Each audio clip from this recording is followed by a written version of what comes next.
recording today's session today, and if you do feel uncomfortable having your face in a recording, you can turn your camera off for that. So the format of today will be a presentation with a question and answer session following it. At the conclusion of the webinar today, we'll put a feedback form in the chat for you to fill out. That will just give us feedback on how we're doing and also show that you are present for today's session. There will also be a suggestion form that you can fill out to give us suggestions for future topics with this webinar. Today's presentation is going to be done by Erin Hamilton, one of our training consultant staff who focuses on early literacy and special education. So the title is Teaching Special Education Online, as you can see right here on the screen. And with that in mind, I'm going to turn it over to Erin to take us away. Thank you, Scott. Good morning, everyone. So this presentation actually came out one of the first days after we were sent home from our buildings. And we were all probably doing similar things, scrambling for what's the best thing to go with next. And this came through an email from the Council for Exceptional Children. It was an opportunity for me to be a part of this webinar that they hosted. And the resource was so exceptional, not to take from their name, but that I felt it was really important to share with all of you. So this is not my work, it's their work, the Council for Exceptional Children. It's their presentation, but again, I wanted to share it with you with their permission. And there's some really great resources that I'm going to include with the presentation also. On the link that Becky put in the chat, you'll be able to get to the Google Doc folder that has this same presentation as well as another resource document I'm going to refer to later.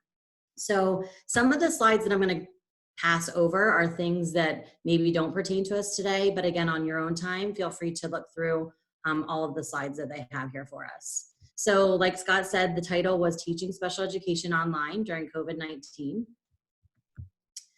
The presenters' names are there. We have the founder and the CEO at this Eluma. And then we also had a Teacher of the Year for 2020 that was part of this presentation. And again, it was released on March 18th of 2020. The 4 objectives that they posed during the training were to identify the necessary tools and strategies for online instruction. I feel like we're probably close to having that objective set for most of our districts and most of our classrooms per se around the area. If you're not there yet, feel free to look back at our webinars that we had last week and rewatch some of those tools that we were giving instruction on. The second objective was to adapt our traditional in-class lessons into how do we make those meaningful online. Our third objective is to develop a strategy to monitor the learning goals. Progress monitoring happens in the classroom all the time. So what does that look like for us now that we're in this virtual environment? And finally, how can we effectively manage the online instruction? Whether your district chose to go with the choice of enrichment and review or the planned instruction option, there are certain things that we can do to effectively manage those choices. So our online learning hub titled this session as Get Ready, Get Set, Go to get started. And I took that from their presentation. So part 1 is really how do we get ready? How do we set up for our first session from home? Some of you on this call have probably already done this and you're already past this point. But for those of you who are getting ready to get up and start, these were some good tips I thought to get started. So make sure you have your setup, how to do your communication, and then what are you going to do for your first time. So I'll go through these kind of quickly. To set up, prepare for your first session from home, 3 things that you really should be thinking about regarding technology is making sure that your laptop has a webcam, something that some of us just assume our technology has, not all laptops do, so make sure. And if you're like some of the rest of us that put that tape across your webcam during your days in the office, you'll want to make sure obviously you take that off. A headset is optional but recommended. I'm not using one right now. However, Scott told me it's probably a good thing to get next time I try this. So it's on my list of things to buy. So something to consider, not necessary, but something to consider. And of course, your internet connection, your high-speed internet connection is going to be necessary. I do have children at home that are also using it at the same time, as well as a husband working from home. So that's something to consider too when you're planning your schedule, who's going to be using that internet at the same time. The software that you choose, there are so many choices out there for you. Zoom is the one we're using today, and this presentation also focused on that. The 40-minute time limit has been lifted. Of course, most of you are aware of that, but there are steps in the presentation. If you haven't yet signed up for a Zoom account, which if you're on this call, you have, but if you want to share that with coworkers. This slide is really something that we need to remember as professionals to make sure that we take care of ourselves as well. And I know we have some upcoming webinars on our schedule that focus more on this, but just remember, get up and walk around. Socks and blankets are important, sweatshirts.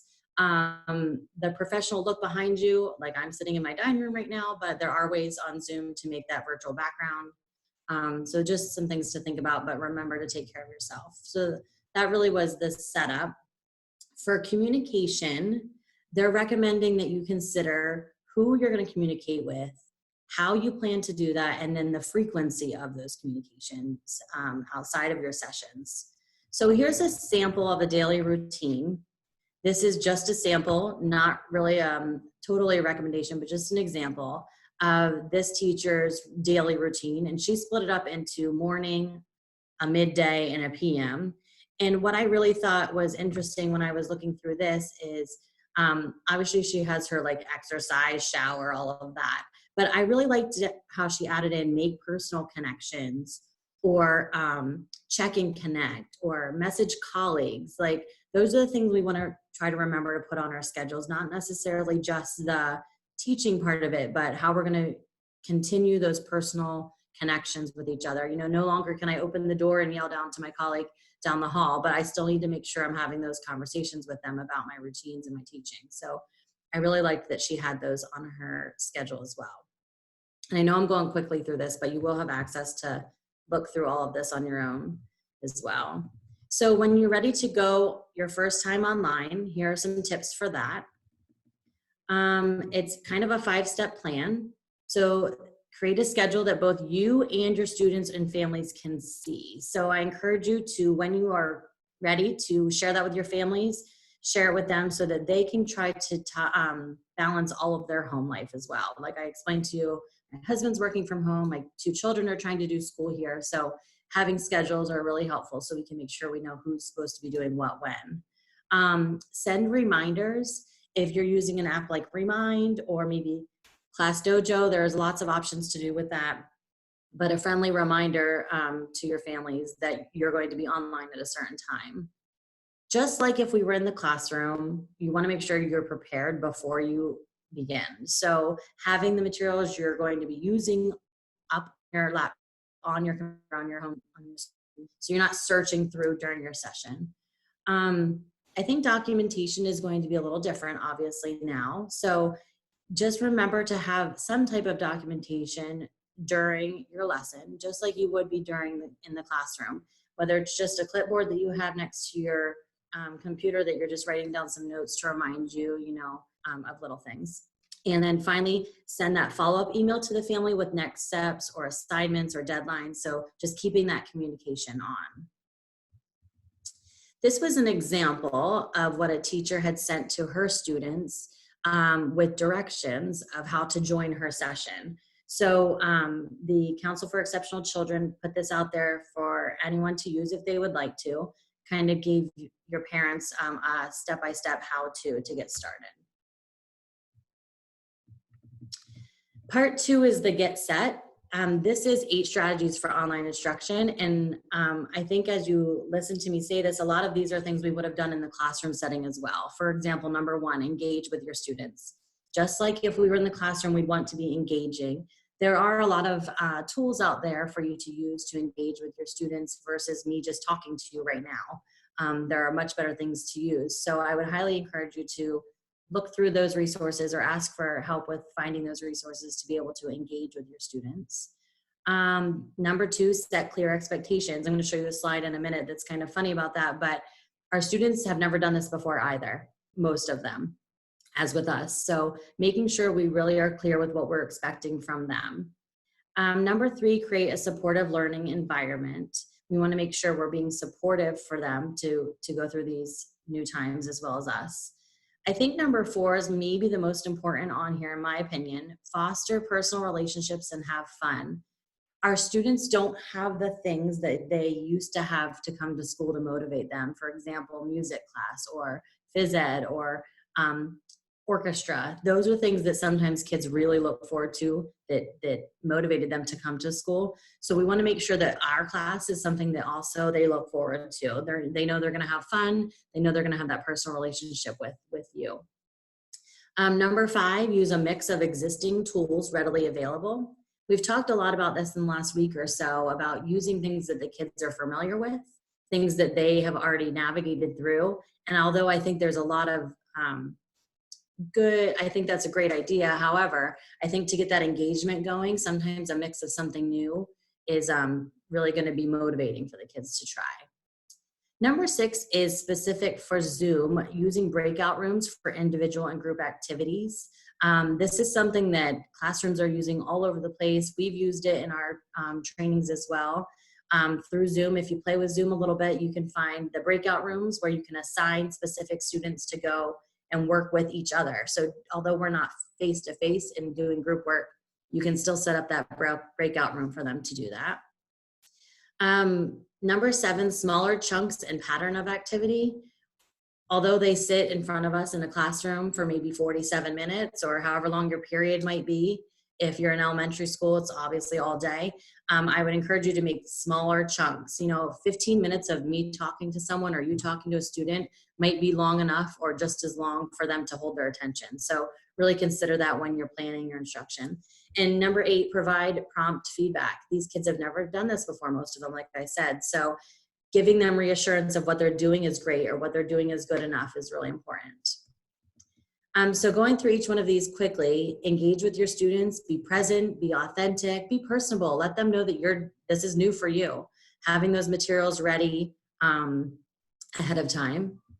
This was the funny one that I liked. Set clear expectations. When the teacher write the largest number you can, and the child writes the number 1, the largest he can. We just have to be very clear and make sure that they understand what it is we're asking them to do. This was an example of creating that supportive learning environment. This teacher sent a message. We had no idea that she was struggling with math. It was really helpful. Thank you for working with her at home. Any way that you have to communicate with your parents and your families. This quote, foster personal relationships and have fun, was from a teacher, obviously before we were in this state of being in our own homes, because it talked about meeting up at the park eventually.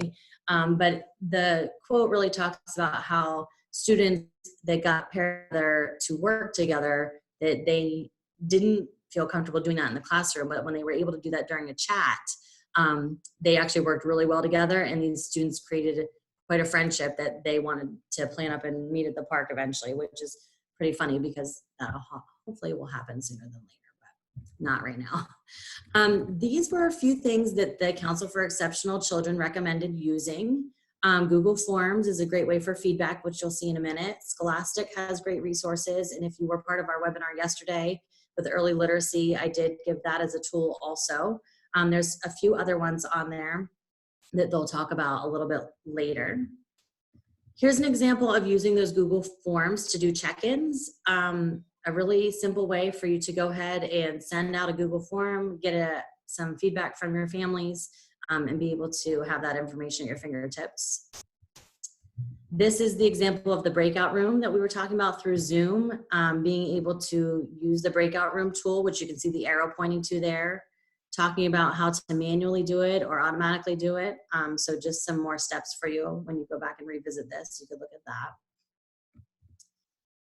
This graphic is talking about that smaller chunks and pattern of activity. So just like we were in the classroom, very similar. You want to prepare your lesson, go teach your lesson, have the students apply the new or review content, whichever it is your district is going in, and then somehow have your students reflect on their learning or their review.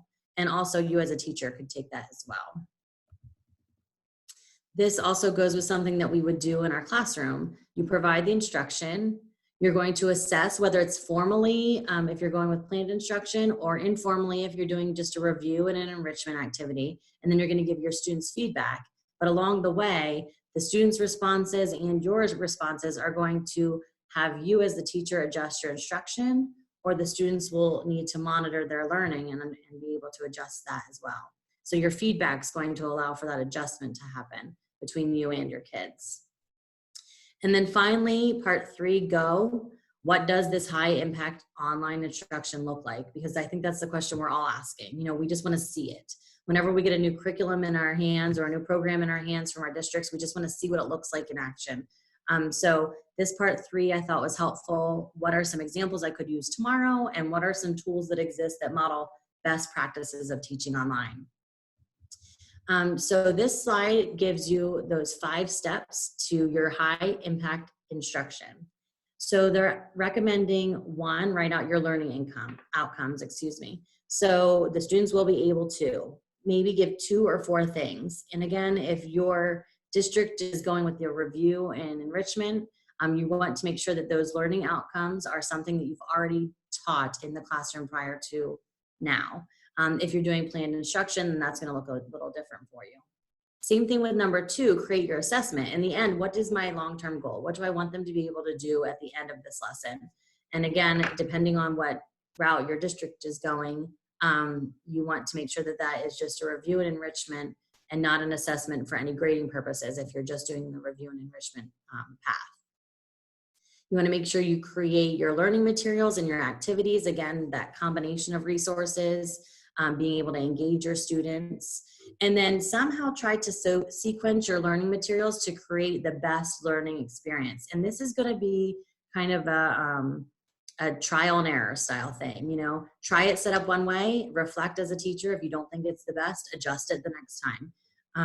So the example they give is use examples like get ready, get set, and go and reflect, or watch a video, think about it, dig deeper a little bit, and then come back and discuss what you've learned.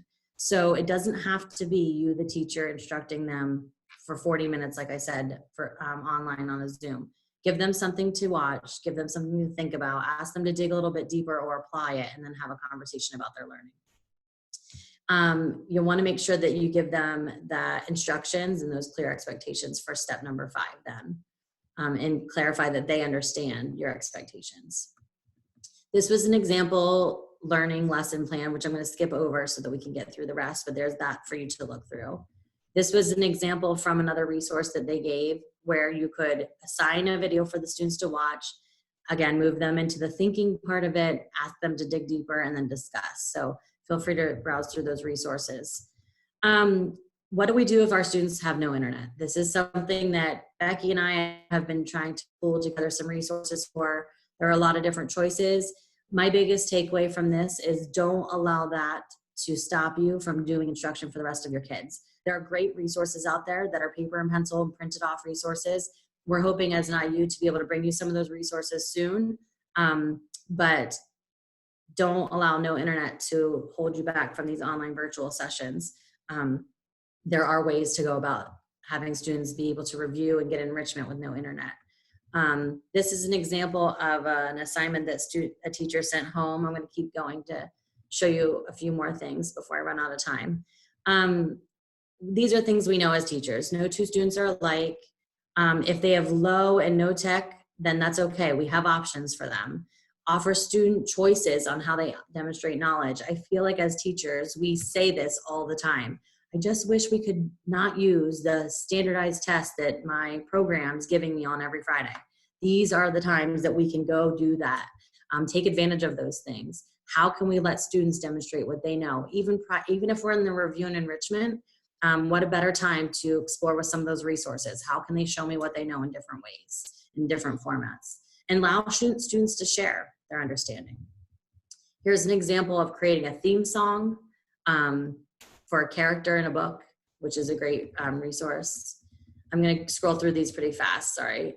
This one I wanted to take a minute to talk to you about because I think this is a great thing for offline also, the use of choice boards. So choice boards are a way that even if they don't have technology, you could assign them a choice board, which kind of looks like a bingo screen, with lots of different options, and then the kids could pick from the options what they want to do. So let me show you an example of that. This one obviously has some technology on it because you can see QR codes and things on there. Like Candyland is on there, free time of 45 minutes, write letters to people, letters of love. There's different things on there like outside play. There's a how-to video, writing how-to, making thank you cards, all things like that. Here's a different way to express a choice board. This would be if I have all different types of technology throughout my classroom, some with low technology and some with high modern tech.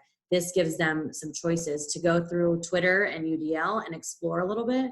And it goes everything from like reading a chapter of Educator's Guide to Twitter through self-study the use of Twitter and tell me what you've learned by developing a product for other educators. So, you know, different orders, higher order of thinking there with those choice boards. The Council for Exceptional Children offered all of these resources, which some of them I've already mentioned, as great vetted things for your students to use. They go through the rest of these slides and go through each one. Seesaw is something that we've highlighted here at the IU last week. It's a great platform that you can use to communicate with your students and allow them to communicate with you. This is an example of a teacher's Seesaw account.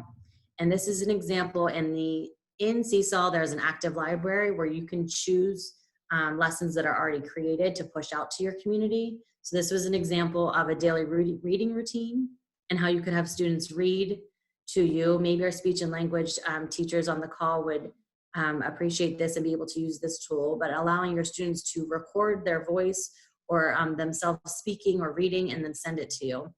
Seesaw offers a great way to do that. Some examples from the other resources are listed here as well. But finally, part 4 is reflecting. How do we know we're doing this good enough? How do we know when we need to adjust? How do we know if we're not feeling connected with our families? What can we do to get there and get their help? So I'm going to scroll through some of these. These are all of the different getting support from the Council for Exceptional Children that you can go through. You can stay connected with them. There's their Twitter accounts. I would highly recommend following them. You can co-plan with other teachers and share ideas and materials, which is what we're doing today. So thank you for coming today to share with us some ideas. And finally, consult your district leaders.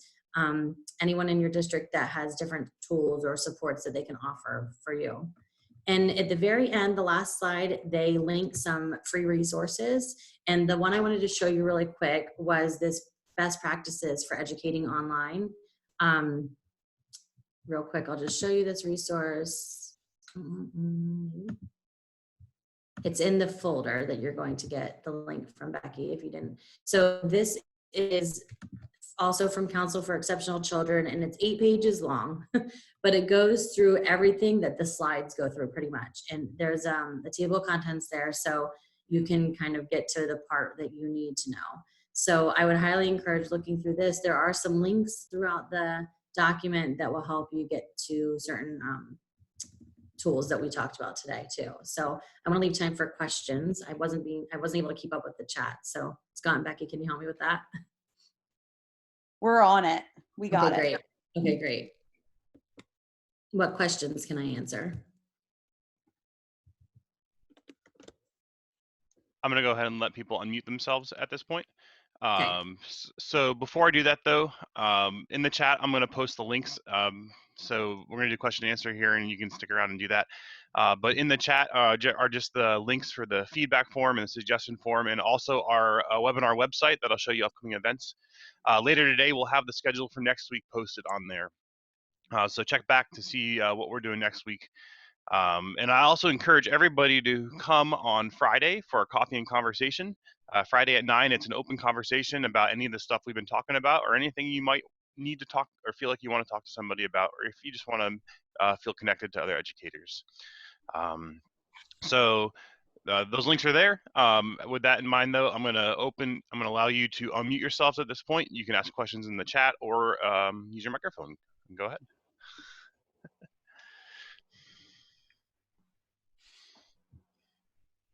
I have a quick question, Aaron.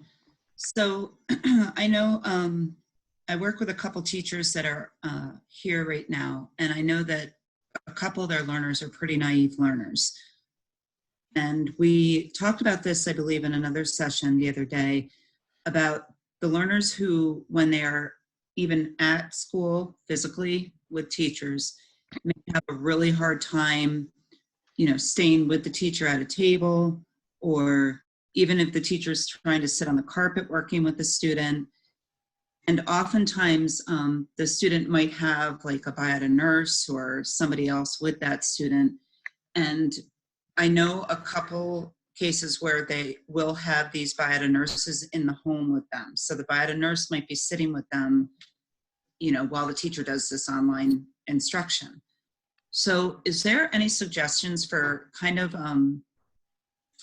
quieting some people at home so the student really focuses on us as instructors, or ways to kind of maybe work together with the person that's sitting next to some of these more challenging learners at home, like such as maybe talking about how you might want them to prompt them hand over hand if that time comes? How would you suggest kind of connecting with those people to help make the session go really well so it doesn't just fall to pieces, the student get away? Great question, Meg. I personally would recommend maybe before you even bring the student online to do a teaching session, have a session with the family or with the nurses or with whatever support staff or anyone that's going to be able to help that student during the session. We were shared with by a teacher recently expectations that she sent home with, virtually sent through email to her families that laid out like, find a spot that you can work, make sure you have paper and pencil. It was like, very specific things that she was expecting. So I would encourage you maybe to set up something with the parents or with the nurse ahead of time. So you could say, this is my goal, this is my hope.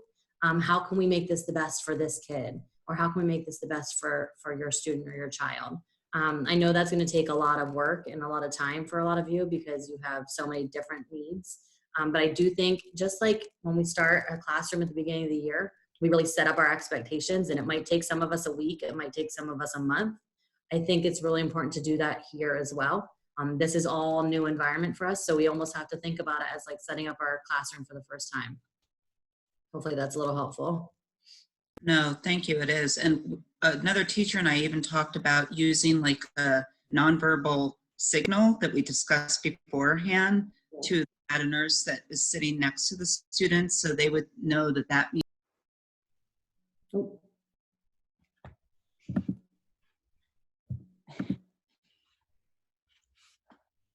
She got muted. There you go. I think the nonverbal cue is perfect because then you're not going to be interrupting your conversation. You're not going to be interrupting your team. You almost have that meeting then ahead of time or set out those expectations ahead of time so that you both know what that cue is. Thank you. Yeah, great idea.